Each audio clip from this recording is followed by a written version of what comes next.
It's hard to ignore the feeling these days that the ground is shifting beneath our feet, whether it's changes in how families operate, the constant uncertainty around energy, or, the stream of new technologies reshaping everything we do. There's just this sense of widespread instability. It can feel like one thing after another, leaving you wondering what the underlying currents are, right? Absolutely. And that feeling of being caught in a whirlwind of seemingly unrelated changes is actually, well, it's your finger on the pulse of a massive transformation. It might look like a standalone energy crisis or a separate evolution in family structures or the arrival of yet another groundbreaking technology. They are, in fact, deeply connected facets of a fundamental global shift. Okay, so it's not just random chaos then. There's a coherent pattern here. Exactly. Yeah. Think about the major turning points in human history, like the agricultural revolution that settled nomadic peoples, or the industrial revolution that reshaped work and society. Our sources today point to this moment as a similar kind of inflection point: the decline of industrialism, what they call the second wave, and the ascent of a new era, the third wave. These aren't just minor tweaks. We're talking about a fundamental re-architecture of how we organize our lives. The third wave. Okay, that sounds pretty momentous. So, our goal in this deep dive is to really understand the core of this shift by looking closely at your sources. We want to sort of cut through the noise and identify the key insights without getting lost in the sheer volume of information, giving us a clearer picture of what's actually going on. Precisely. In a world awash in data and increasingly narrow specializations, the ability to synthesize and see the bigger picture is more critical than ever. This isn't just an academic exercise. Understanding this interconnectedness is vital for all of us to navigate the changes ahead, both in our personal lives and, well, as a global society. All right, so before we can really get our heads around this third wave, we need to understand what it's emerging from. Your sources discuss the code book of the old industrial civilization. What were the foundational principles of this second wave? Right. The second wave civilization, which really gained momentum over the past few centuries, operated on a specific set of underlying principles, almost like the operating system of industrial society. Our sources highlight 5 key pillars: standardization, specialization, synchronization, concentration, and centralization. Standardization. Okay, that sounds like the drive to make everything uniform. But how pervasive was this push for sameness? Was it just about products? Oh, it extended far beyond just mass-produced goods. Industrialism, for its, let's say, efficient functioning, demanded uniformity across numerous aspects of life. Take language, for instance. Central governments often actively suppressed regional dialects in favor of a standard national language, a process greatly facilitated by mass media. Okay. Makes sense for factories and national markets. Exactly. And think about products. The rise of identical chain stores and ubiquitous advertising created this landscape of uniformity. Even fundamental systems like weights and measures shifted towards universal standards, like the metric system. And crucially, it impacted finance with the establishment of single national currencies. Even something like fixed pricing, pioneered by retailers like A.T. Stewart, wasn't just about convenience. It revolutionized mass distribution by creating predictable costs. Right. The core belief was that uniformity equaled efficiency, and this logic permeated almost every facet of second wave existence. So this push for a single national language wasn't just about communication. It was really about building a unified industrial workforce and market. Okay. Okay. What about specialization? That still seems pretty central today. Absolutely. Specialization marked a significant departure from the jack-of-all-trades of the first wave agricultural era.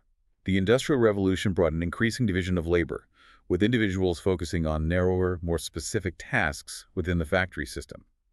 So while standardization aimed for uniformity in certain areas, specialization actually fostered a diversity of skills within the workforce. You had individuals becoming experts in very specific parts of the production process, a stark contrast to the more self-sufficient individuals of earlier times. Okay, so we went from everyone knowing a bit of everything to everyone knowing a lot about a very specific thing. Now, synchronization, that sounds like the regimented schedules we associate with factory work. How did that become so dominant? Well, consider the dramatic shift from agrarian life, where rhythms were governed by natural cycles, sun-up, sundown, seasons, to the machine-driven environment of the factory. The immense cost of machinery and the tight interdependence of labor meant that everyone had to operate on a precisely coordinated schedule. A delay in one part could halt the entire process. Right, everything connected. Exactly. This necessity led to an intense emphasis on punctuality. And as the historian E.P. Thompson famously noted, the widespread adoption of clocks went hand in hand with the Industrial Revolution's demand for synchronized labor. Hmm. It's like the machines literally set the beat for society. Yeah, I can see that. And the synchronization wasn't just confined to the factory floor, was it? It sort of bled into everything else. Absolutely. It seeped into almost every corner of life. School bells mirroring the factory whistle, hospital routines, transport schedules built around commuting times. Even leisure time got carved into standardized vacations and coffee breaks, all fitting within that 9-to-5 structure we still grapple with. Hmm. Interestingly, our sources suggest that men, who were predominantly engaged in second-wave industrial work, became more attuned to this clock time. Mm. This potentially contributed to some historical differences in how men and women perceived time within the household. That's an interesting point. Eventually, this industrial pacing became a global norm, influencing even our, personal routines. It's almost eerie how deeply ingrained this synchronized way of life became. Okay. Now let's move on to concentration. I'm guessing this involves more than just the growth of cities. Oh, yes. The second wave saw a concentration of energy shifting from diffuse sources like wood and water to highly concentrated fossil fuels. But it also entailed a massive concentration of population as people migrated from rural areas to rapidly growing urban centers to work in factories, the stripping of the countryside, as some sources put it, Right. and the workplace itself became concentrated in these large industrial facilities. And it wasn't just about work and people, was it? Your sources mentioned something called the Great Incarcerations. That sounds pretty dramatic. It does. Social scientist Stan Cohen observed that the early 19th century witnessed a significant shift in how society managed various groups. Instead of more dispersed approaches, you saw the concentration of criminals in prisons, mentally ill in asylums, and children in centralized schools, all kind of mirroring the concentration of workers in factories. Wow. So a pattern of centralizing control over different groups. Exactly. It represented a fundamental change in how society organized and, well, controlled different populations. Yeah. Concentration also manifested in the economic sphere, leading to the rise of massive corporations and monopolies. Think the big three auto manufacturers in the U.S. Okay. Even economic thinking reflected this emphasis on scale, with the focus on gross national product, GNP, as a measure of the size of the economy. Now, GNP has its limitations, obviously, like ignoring unpaid labor and environmental costs, but it perfectly aligned with the second wave's drive for maximization, what's been termed the macrophiliac principle. Bigger was generally seen as better. Got it. Bigger is better. So finally, we have centralization. How did that differ from concentration? If concentration is bringing things together, is centralization more about who's pulling the strings? Precisely. You've hit it. While concentration is about the clustering of resources and people, centralization refers to the development of hierarchical power structures. Who's making the decisions? Industrial nations saw a significant centralization of political and economic authority, a real shift from the more distributed structures of the first wave. You give an example. The early railroad systems provide a clear illustration. Managing such vast networks demanded new, centralized management methods, standardized technologies, and synchronized operations across huge distances. You couldn't run that locally. Right. And governments played a vital role in this centralization. They built infrastructure, standardized markets, influenced the labor supply, subsidized key industries. They acted as the great accelerator, undertaking what's known as anticipatory integration. Anticipatory integration. Yeah, like establishing mass education systems to prepare workers for industrial roles before the demand was fully there. Think of it like building highways before everyone owns a car, knowing it will be essential. Mass education was a similar move, prepping the workforce. It sounds like government became the ultimate orchestrator then. Indeed. And this led to a transformation in the role of political leaders, who increasingly saw themselves as managers. More importantly, a new class of integrators emerged, specialists in wielding power, organized into hierarchies across all sectors, from sports and religion to science and defense. Integrators, technicians of power. Kind of. And at the apex were the super elites controlling investment allocation, basically setting the framework within which others operated. Our sources suggest that this powerful hierarchical architecture of power persisted despite political upheavals, hinting at a fundamental tension between industrialism and, well, full democracy. Interesting. However, as the third wave begins to take hold, we start to see the initial cracks in this system, with increasing demands for participation and decentralization. Okay, so we have a clear picture of the second wave's core principles. standardization, specialization, synchronization, concentration, and centralization. A very ordered, if rigid, system. Now, how does the third wave fundamentally challenge these established norms? This tightly controlled, standardized world sounds almost like a different planet compared to today. Let's unpack how the forces of the third wave are directly dismantling these very foundations, starting with standardization. Right. The third wave represents a radical departure from the second wave logic, challenging each of these core principles in really profound ways. Let's begin with destandardization. Just look at the media landscape. The dominance of mass market newspapers and magazines is waning, replaced by a proliferation of specialized publications catering to niche interests, the breaking up of mass media, or demassification as they call it. We see that everywhere, cable channels, websites. Exactly.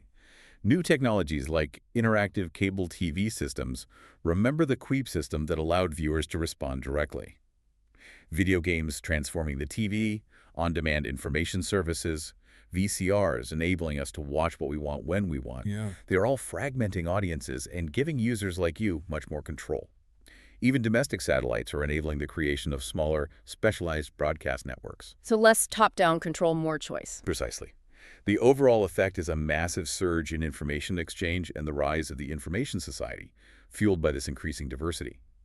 We're also seeing the emergence of what's called the intelligent environment, where computers are increasingly embedded in our surroundings, adding a layer of digital intelligence to the physical world. Like smart homes, smart cities. And the nature of social memory is evolving, moving from purely human recollection to external digital storage, and now to a vast and actively accessible memory with computers.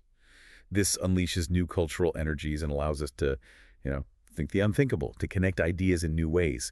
Just like the push for a single language facilitated industrial communication, this demassification is empowering niche communities. It's like we're moving from mass production and mass consumption to customization and personalization, with intelligence woven into the environment.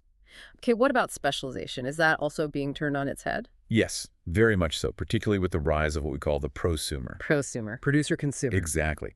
The concept of the electronic cottage envisions a future where many people could work from their homes, empowered by new production technologies and advanced telecommunications. Now, there was initial skepticism, of course, concerns about social interaction, motivation, home setup, much like the resistance to factory work back in the first wave, actually. History repeating itself, sort of? In a way. But many companies and forward-thinking individuals recognize the potential of remote work early on. This shift implies smaller, more distributed work units, a decentralization of the workforce, a changing nature of work itself, and a renewed importance of the home as a center of activity. And the prosumer part. More fundamentally, it blurs the traditional lines between producer and consumer, with a resurgence of production for personal use rather than solely for market exchange, hence the prosumer. Think DIY, 3D printing at home, contributing to open source projects. Right. This could have significant implications for the role of women in the economy and the way we value traditionally unpaid housework. The electronic cottage, it sounds almost quaint, but yeah, powered by cutting-edge tech. Now, Right. desynchronization. Are we finally breaking free from those rigid schedules? It certainly appears that way. We're seeing a growing trend towards more flexible work arrangements like flex time and a significant increase in part-time and non-traditional work hours. This is driven by both the needs of employers and the desire of employees like you for more personalized control over their time. Flex time is definitely more common now. Right. And companies that adopted it often reported benefits like increased productivity and reduced absenteeism. The expansion of 24-hour services also indicates a departure from the strict synchronization of the second wave. Personalized schedules can even contribute to environmental benefits by reducing energy consumption and pollution peaks associated with rush hour. That makes sense. This shift is also linked to a more affluent and educated population that demands individual treatment and resists the one-size-fits-all approach of mass society. And technology enables this too, right? Absolutely. New technologies like VCRs back then and now streaming, computers, computer conferencing, email, Slack, they all enable asynchronous communication and more flexible time management. You don't have to be in the same place at the same time. Even our fundamental understanding of time is being influenced by computers, new vocabulary related to processing speed, a growing awareness of nonlinear timelines. And at a deeper level, we're moving from an era where humans had to synchronize with machines to one where advanced machines can operate more independently, decoupling our schedules. So we're shifting from a society marching in lockstep to a more individualized sense of time and rhythm. Mhm. Okay, what about deconcentration? Are we seeing a reversal of that urbanization trend? Well, while we're not seeing cities emptying out entirely, there is a noticeable trend towards increasing geographical dispersal of population, somewhat reversing the second wave's massive urban concentration. People moving to suburbs, exurbs, working remotely. This is supported by the development of more distributed energy sources. Think solar panels on homes versus a giant power plant, and experiments in decentralizing institutions like schools and hospitals. And the rise of the electronic cottage, as we discussed, also plays a significant role, as physical proximity to a central workplace becomes less essential for many jobs. So the gravitational pull of the big city is weakening. You could say that. Finally, decentralization. It sounds like power itself is becoming more distributed. That's really the crux of it. We're seeing a growing questioning of traditional authority and an increasing demand for participation in decision-making at all levels, from the workplace to political systems. Think about demands for more local control or employee input. hmm The rise of single-issue groups and the fragmentation of consensus in politics are clear signs of this shift.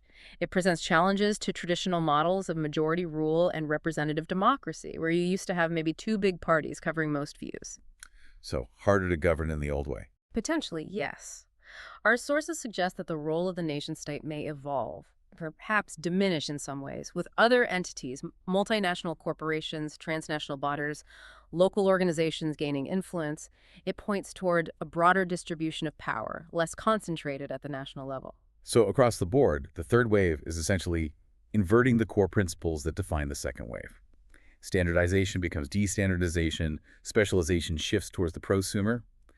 It's a fundamental restructuring of how society operates. And all these shifts we've discussed, destandardization, despecialization, desynchronization, deconcentration, decentralization, they aren't happening in isolation, right? They're connected to other big changes. Exactly.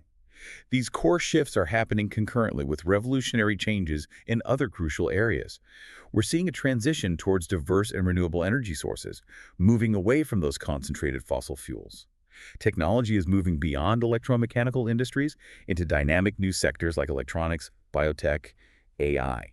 Family structures are diversifying far beyond the traditional nuclear model. Think solos, cohabiting couples, single-parent families, child-free choices. The economy, too, feels like it's in constant flux. Definitely. A crisis of the industrial era corporation. The rise of truly transnational production, stateless digital currencies challenging national ones, a questioning of traditional economic models like GNP.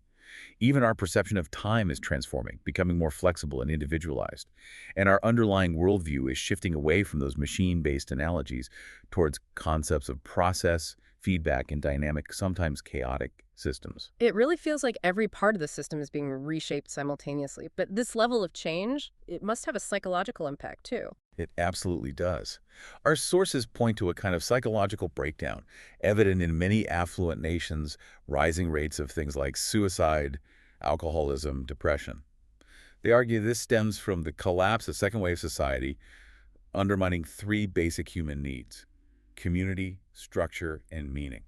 Okay, let's break that down. Community first. How is that undermined? Well, as the old institutions like stable neighborhoods, long-term jobs, even the traditional family structure crumble, and as society becomes more diverse and fragmented, people can experience a profound sense of loneliness. The old anchors are gone. And potential solutions. The sources suggest things like expanding the functions of the family unit, whatever form it takes, and strategically using communication technologies, not just for information, but to build genuine telecommunity. Interesting. What about structure? How do we lose that? As those second-wave institutions dissolve the predictable 9-to-5 job, the standardized school path, clear social roles, people can lose their sense of life structure, especially before new third-wave structures are fully formed. You're kind of left floating. Exactly. And the sources even suggest things like the appeal of drugs can sometimes be a misguided search for predictable structure in a chaotic world. They propose a need for maybe new kinds of life organizers or better education about navigating everyday life structures in this new era. And finally, meaning. That sounds deep. It is. It's about the feeling that our individual lives count, that they fit into a larger, understandable picture. When the social ground rules are constantly shifting and we're immersed in what Toffler called blip culture, fragmented, disconnected information, it's harder to maintain that sense of meaning. leading people to search elsewhere. Yes, perhaps explaining the appeal of various movements or even semi-cults that offer ready-made meaning systems. This constant change also seems to be overwhelming our political systems. You mentioned challenges to democracy earlier. That's a key point. The sources describe a crisis of political legitimacy.